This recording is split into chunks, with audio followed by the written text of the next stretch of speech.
Pues significa, en primer término, un privilegio enorme por recibirlo, en segundo lugar, un motivo de gratitud al Consejo Social, a los miembros del jurado que han deliberado y, en tercer lugar, a la Universidad de Valladolid en su conjunto, donde, por otra parte, están las personas que han influido más directamente en mi formación, en mi desarrollo, en mi trayectoria. Gratitud, en definitiva.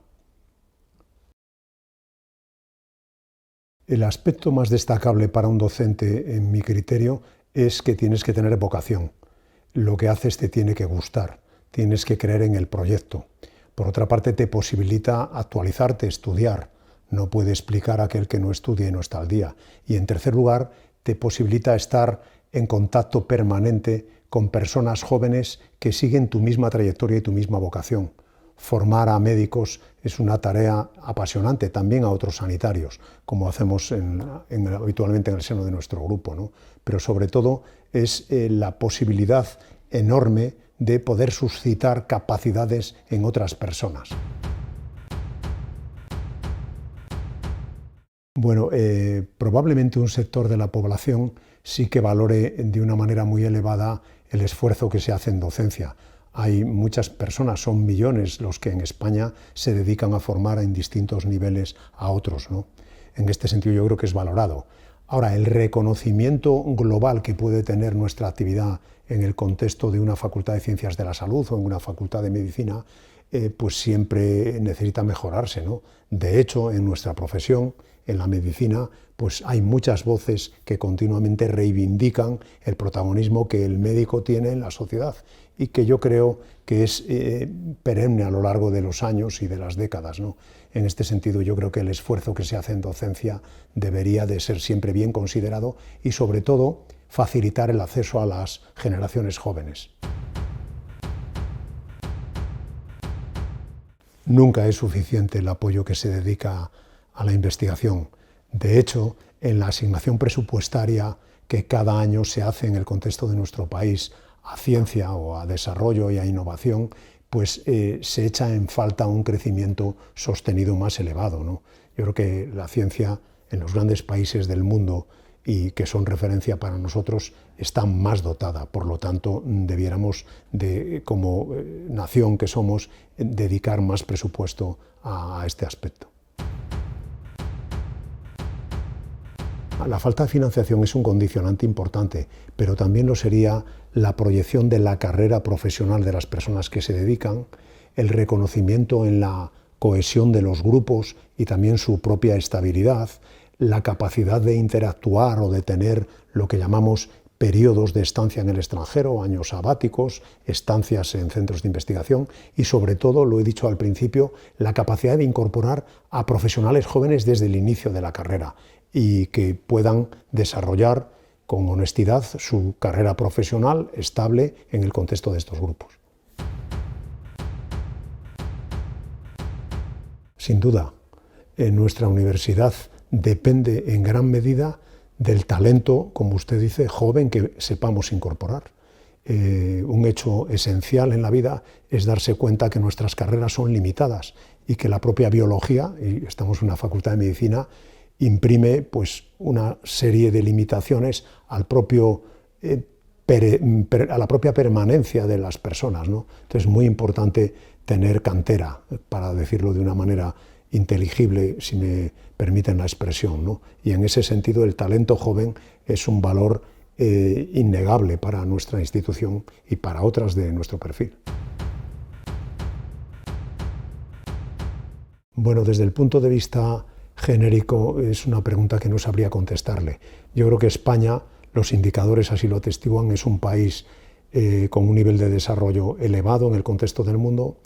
Tenemos afortunadamente un sistema sanitario público robusto, pero qué duda cabe que hay que cuidarlo. Ya en el informe Abril, que apareció hace 30 años, y lo digo porque también a lo largo de mi experiencia pues he tenido una época en la que he sido gerente de un hospital, le decía que ya el informe Abril reconoció que los recursos son limitados. Entonces, en este sentido, todo lo que se asigna a sanidad se detrae de otros departamentos y de otras partidas presupuestarias, ¿no? Yo creo que deberíamos de valorar como sociedad el inmenso privilegio que tenemos de tener una sanidad pública muy potente. Y esto siendo así, conviene que nos haga a todos responsables a la hora de utilizar el sistema. Bueno, yo no trabajo solo, lo diré si me lo preguntan, ¿no? Pero trabajamos en equipo.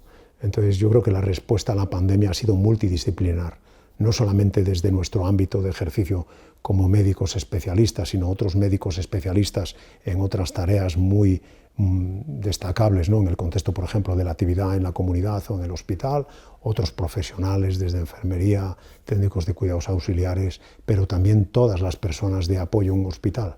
Tenga usted en cuenta que una institución es desde la celadora o el celador que te recibe y te orienta en la puerta, la telefonista que te recibe y te pasa una llamada, personal administrativo. Yo creo que en este sentido España, como gran país que es, ha demostrado que sus gentes, nosotros, de alguna manera respondemos muchas veces más con el corazón y con el afecto que con la racionalidad, si me permite, ¿no? Y en este sentido hemos pagado un gran tributo. Ahí está el reconocimiento a todas aquellas personas víctimas y también compañeros que han fallecido en este contexto, ¿no? Yo creo que la respuesta a la pandemia se ha hecho como se ha podido. Nosotros mismos hemos reconocido muchas veces que nos hemos equivocado en cantidad de facetas. Esperemos que podamos dejar un testimonio creíble para los que nos siguen y seamos capaces de corregir en lo que hemos fallado.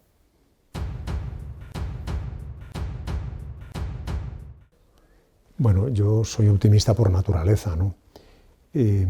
Sabemos que tenemos una situación todavía pandémica cuando estamos grabando esta entrevista, la OMS todavía mantiene la pandemia, pero sabemos que vendrá un escenario pospandémico precoz y uno pospandémico tardío. Ojalá el virus evolucione a una adaptación a nuestra especie, donde, como otros coronavirus estacionales, mantenga cierta actividad causando infección respiratoria. En pacientes con especial sensibilidad o con problemas de base puede ocasionar problemas mayores. Y en consecuencia ello nos obligará a ver casos aislados o a ver brotes. Tenga usted en cuenta que el mundo es global y habrá zonas del planeta que se pueden ver afectadas en cuanto a su estructura sanitaria en mayor medida que la nuestra. Pero yo pienso que, al igual que han transcurrido el devenir de otros virus que se han comportado como pandémicos, ocurrirá el devenir de este.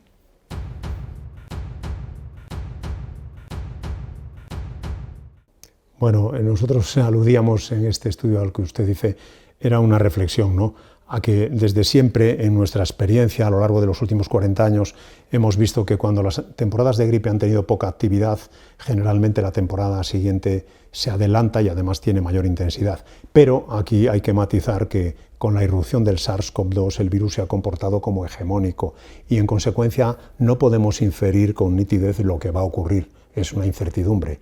Lo que sí hacemos es llamar siempre a la necesidad de que, ya que existe vacuna antigripal disponible, las personas se vacunen. Afortunadamente hemos ido ganando en coberturas y eso yo creo que es una buena noticia para todos y es lo que queremos transmitir.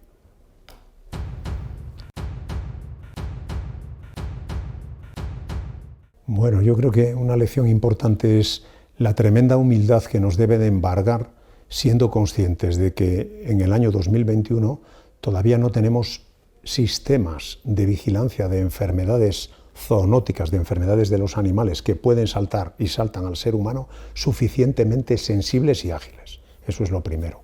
Lo segundo es el mundo no es igual ahora que hace 100 años. Gracias a Dios tenemos medidas de soporte en las UCIs, tenemos medicamentos para que se nos entienda y tenemos sistemas de cuidados en los hospitales que entonces no tenían disponibles. Y en tercer lugar, yo creo que volvemos a enlazar con la primera pregunta que usted me hizo. Probablemente tendremos que tener una alerta importante en la inversión en ciencias básicas que nos permitan describir y descubrir mecanismos de acción del virus, mecanismos de inhibición de su replicación y, sobre todo, estrategias de comunicación muy eficientes, ¿no?, para que se conozcan las situaciones cuando ocurran y el mundo sea realmente solidario y global, que a veces tenemos la impresión de que no es así, ¿no? Y esto habría que realmente aprenderlo y pasarlo rápidamente a las generaciones que nos siguen. En la medida que mejoremos lo que usted señala, que es la educación, que es un elemento clave en la vida de las comunidades y de los pueblos, de las naciones, de las sociedades, ¿no? Si tenemos personas formadas y educadas y personas responsables dentro de la libertad, probablemente avanzaremos como género humano, ¿no? Y como colectivo social. Si no, tenemos un grave problema. Esto es la libertad, responsabilidad en el seno de una educación libre, verdadera y coherente. Yo creo que en una crisis sanitaria como este tipo la solución será mucho mejor que si tenemos una sociedad con falta de transparencia, falta de educación, falta de solidaridad y falta de responsabilidad, en definitiva. El lema de nuestra universidad es: la sabiduría edifica para sí una casa, ¿no? Pero lo realmente sabio es trabajar al servicio de otros, en nuestro caso la comunidad a la que servimos, y además siendo médicos esto se entiende de una manera casi intuitiva, ¿no? Agradecerles a ustedes su tiempo, no considero que tenga especial relevancia lo que yo les pueda contar, reiterar mi gratitud a la Universidad de Valladolid, ¿no? Al Consejo Social, a los miembros del mismo y también del jurado, y decirle que uno no llega a un logro de una manera individual, ¿no?